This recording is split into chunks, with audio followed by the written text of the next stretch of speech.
Linear programming ப்ராப்ளத்துடைய solution graphical method use பண்ணி எப்படி சால்வ் பண்ணுறதுங்கிறத இந்த லெசனில் நம்ம பார்க்க போகிறோம். கிராஃபிக்கல் மெத்தட் அப்ளை பண்ணணும் அப்படின்னா அந்த லீனியர் ப்ரோக்ராமிங் ப்ராப்ளத்தில் இன்வால்வ் ஆகிருக்கிற வேரியபிள் 2 வேரியபிள்ஸா மட்டும் தான் இருக்கணும். ஏன்னா நம்ம கிராஃப் டிரா பண்ணும்போது எக்ஸ் ஆக்சிஸ், ஒய் ஆக்சிஸ் வச்சு நம்ம டிரா பண்றதுனால 2 வேரியபிள் இன்வால்வ் ஆயிருக்கிற லீனியர் ப்ரோக்ராமிங் ப்ராப்ளத்துல மட்டும் தான் நம்ம கிராஃபிக்கல் மெத்தட் யூஸ் பண்ண முடியும். இங்க கிவன் கொஸ்டின்ல 2 வேரியபிள் x1, x2 இருக்கிறதுனால இதை நம்ம கிராஃபிக்கல் மெத்தட்ல நம்ம சால்வ் பண்ணலாம். ஸோ இப்போ கிராஃபிக்கல் மெத்தட்ல சால்வ் பண்றதுக்கு இனிஷியலா ஒரு சில சேஞ்சஸ் வந்து நம்ம பண்ணி தான் வந்துட்டு நமக்கு கிராஃபிக்கல் மெத்தட் யூஸ் பண்ணி சால்வ் பண்ணணும். ஸோ ஃபர்ஸ்ட் திங் என்ன அப்படின்னா கொடுத்துருக்கிற கன்ஸ்ட்ரெயின்ஸை மேக்ஸிமைசேஷன், இது அப்ஜெக்டிவ் ஃபங்க்ஷன், இது சப்ஜெக்ட் டு த கன்ஸ்ட்ரெயின்ஸ், இது நான் நெகட்டிவிட்டி ரெஸ்ட்ரிக்ஷன்.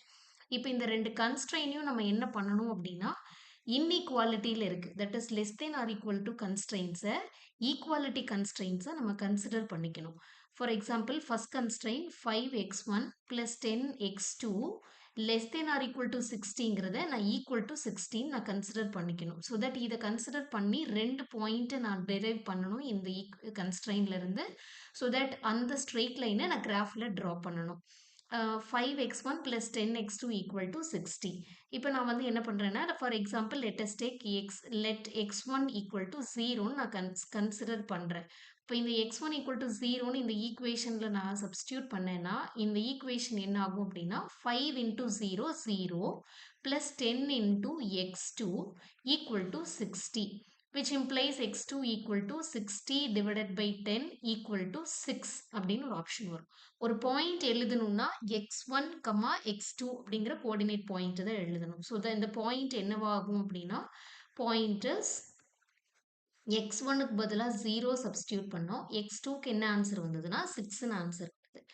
ஃபார் எக்ஸாம்பிள் அடுத்தது நான் என்ன சான்சஸ் இருக்கு, x2 = 0ன்னு சப்ஸ்டியூட் பண்ணா இந்த இன்இக்வாலிட்டி என்ன ஆயிடுச்சு அப்படின்னா first term 5x1 as it is அப்படியே இருக்கு, x2க்கு பதிலாக நான் 0ன்னு போடும்போது 10 × 0 0 ஆயிடுச்சு, செகண்ட் டேர்ம் 0 = 60, which implies அடுத்த டேர்ம் என்ன ஆகும், x1 = 60 / 5 = 12. அப்போ இதனோட பாயிண்ட் நமக்கு இங்க என்னவாயிரும், x1 இந்த பாயிண்ட் இஸ் பாயிண்டோட வேல்யூ 12, 0 அப்படின்னு சேஞ்ச் ஆயிரும். அப்போ இந்த ஸ்ட்ரெயிட் லைனை கார்ட்டீசியன் பாயிண்ட்ஸை கிராஃபில் ட்ரா பண்ணணும் அப்படின்னா 2 பாயிண்ட் வேணும். ஒரு பாயிண்ட் 0,6, another point is 12,0.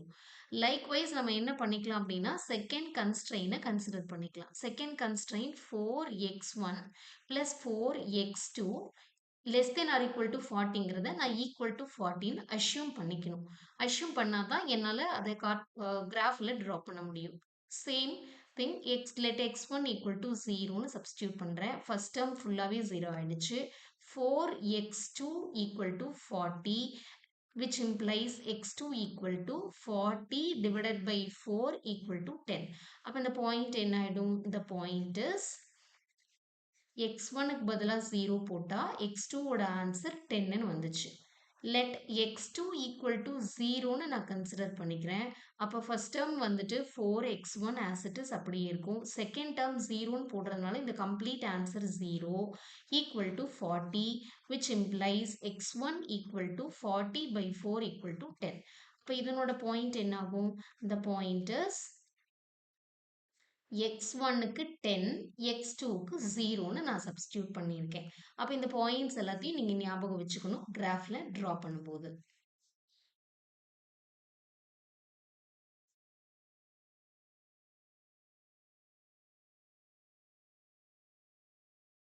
இப்போ நம்ம கிராஃப்ல நம்ம இங்க டிரா பண்ணும்போது x ஆக்சிஸ் தென் y ஆக்சிஸை கேர்ஃபுல்லாக டிரா பண்ணணும்.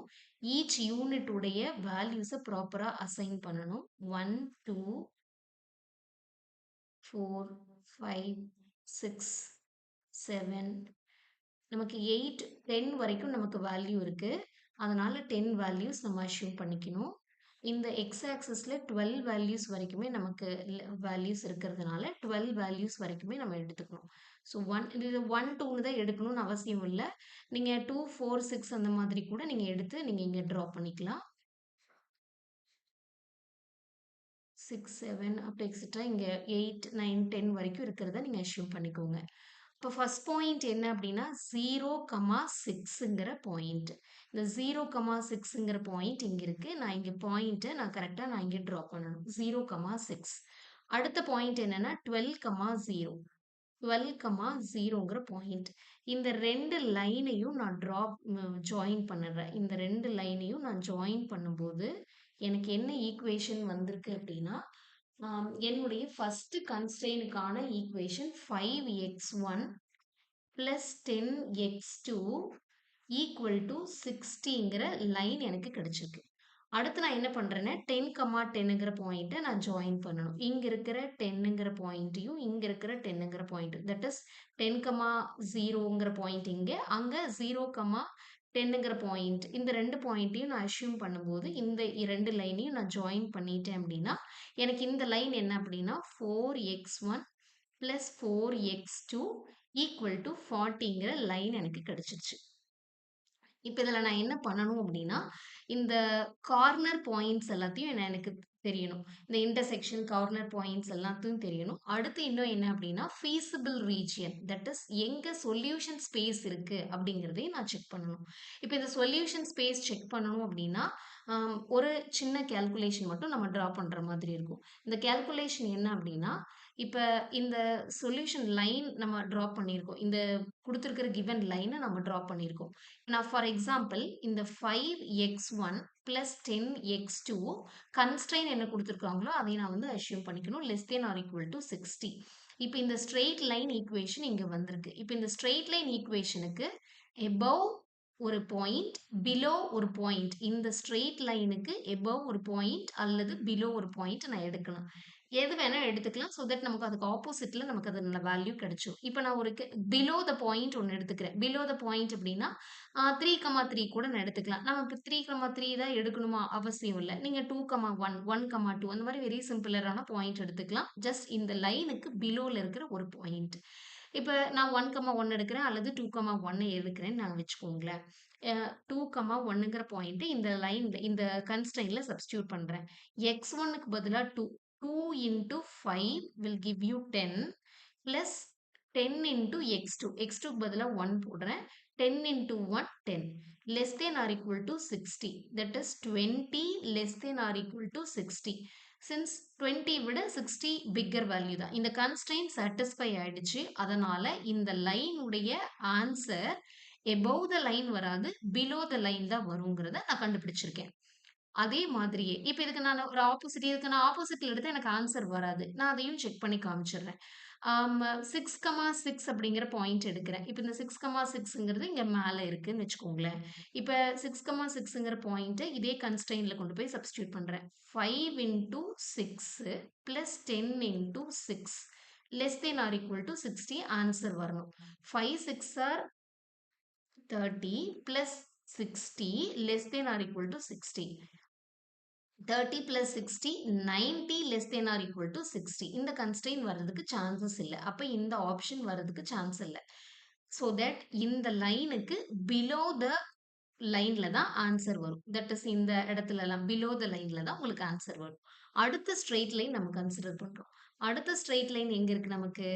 இந்த ஸ்ட்ரெயிட் லைன் இங்க இருக்கு. அதாவது 4x1 plus 4x2 less than or equal to 40 அப்படிங்கிறது என்னுடைய அடுத்த constraint.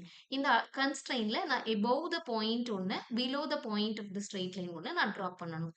இப்போ நான் below the point ஒன்று எடுக்கிறேன். 5,0 அப்படிங்கிற இந்த point இந்த straight lineக்கு கீழே இருக்கு. இந்த லைன்ல 5,0ன்னு நான் substitute பண்றேன். 5 4s are 20 plus 4 into 0, 0 less than or equal to 40. Obviously 20 less than or equal to 40. இப்போ இந்த straight lineக்கு கீழே தான் ஆன்சர் இருக்கு. இப்போ நீங்க வந்து இந்த பிக்சரை வந்து ரொம்ப கேர்ஃபுல்லா பார்க்கணும். இப்போ இந்த பிக்சர்ல இந்த லைனுக்கு பிலோ இருக்கு, இந்த லைனுக்கும் பிலோல தான் ஆன்சர் இருக்கு. காமன் ரீஜியன் அப்படிங்கும்போது ரெண்டு லைனுக்குமே காமனா எங்க ரீஜியன் வந்து பொதுவான சொல்யூஷன் எக்ஸிஸ்ட் ஆகுதோ அதுதான் feasible region. இப்போ ஃபார் எக்ஸாம்பிள் இங்க பாருங்க, இந்த லைனுக்கு பிலோ தான் ஆன்சர் இருக்கு, பட் இந்த லைனுக்கு பிலோ தான் ஆன்சர் இருக்கு. பட் இந்த லைனுக்கு எபோவ் ஆன்சர் இல்ல. அப்ப இது வர்றதுக்கு சான்ஸ் இல்ல.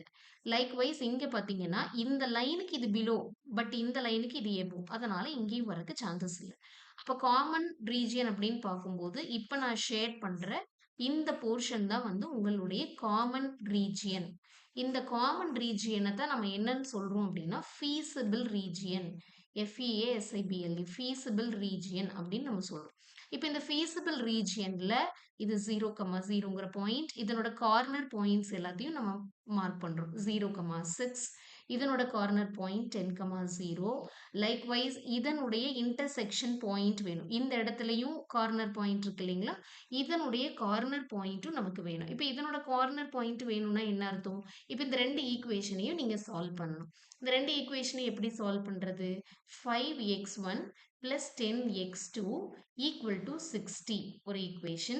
4x1 plus 4x2 equal to 40. இப்போ இந்த ரெண்டு ஈக்குவேஷனையும் சால்வ் பண்ணி தான் நீங்க என்ன பாயிண்ட் கால்குலேட் பண்ணணும்னா அந்த இன்டர்செக்ஷன் பாயிண்ட் நீங்க கால்குலேட் பண்ணணும்.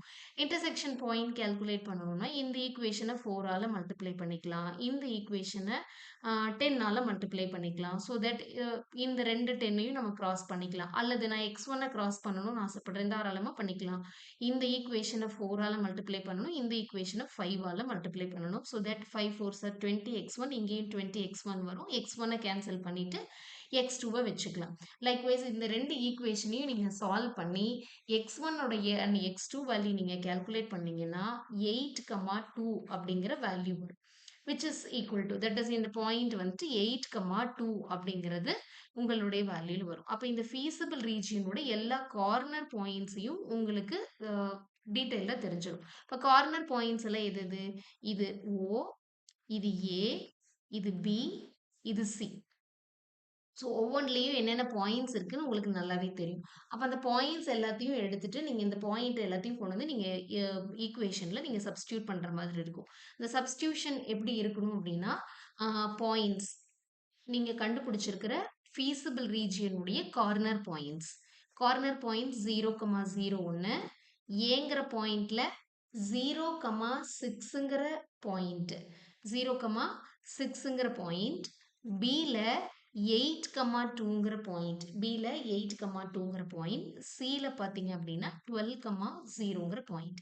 இந்த பாயிண்ட் எல்லாம் நீங்க எதுல சப்ஸ்டியூட் பண்ணணும்னா அப்ஜெக்டிவ் ஃபங்க்ஷன் மேக்ஸிமைஸ் செட் இருக்கும் இல்லையா, அதுல நீங்க சப்ஸ்டியூட் பண்ணணும். மேக்ஸிமைஸ் செட் என்னன்னா 6x1 plus 8x2 இதுதான் உங்களுடைய மேக்ஸிமைசேஷன் செட். 0,0ங்கிறது இந்த ஃபங்க்ஷன்ல சப்ஸ்டியூட் பண்ணணும். 6 into 0 0 plus 8 into 0 0 final answer 0. 0,6ங்கிற point நீங்க சப்ஸ்டியூட் பண்ணணும். 0,6 அப்ப x1க்கு பதிலா 0, x2க்கு பதிலா 6ங்கிற பாயிண்ட் சப்ஸ்டியூட் பண்ணீங்கன்னா 8 into 6 உங்களோட ஆன்சர் 48ன்னு ஆன்சர் வரும். லைக்வைஸ் 8,2ங்கிற பாயிண்ட் நீங்க சப்ஸ்டியூட் பண்ணீங்கன்னா 64 வரும். இந்த 64 எப்படி வந்துச்சு? which implies எப்படி வந்துச்சு? 6 into x1க்கு பதிலா 8 போட்டிருப்போம். plus 8 into x2க்கு பதிலா 2 போட்டிருப்போம். which implies 64ங்கிற ஆன்சர் வந்திருக்கும். 12,0 அப்படிங்கிற ஒரு பாயிண்ட் இருக்கு.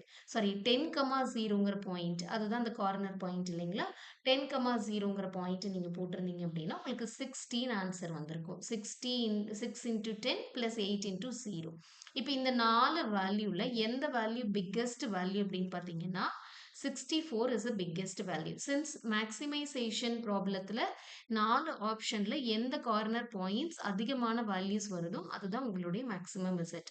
அப்ப இந்த ப்ராப்ளத்துடைய சொல்யூஷன் என்னன்னா max z is equal to 64, corresponding point x1 equal to 8ங்கிற பாயிண்ட்டும் x2 equal to 2ங்கிற பாயிண்ட்டும் தான் உங்களுடைய ஆன்சர். Thank you.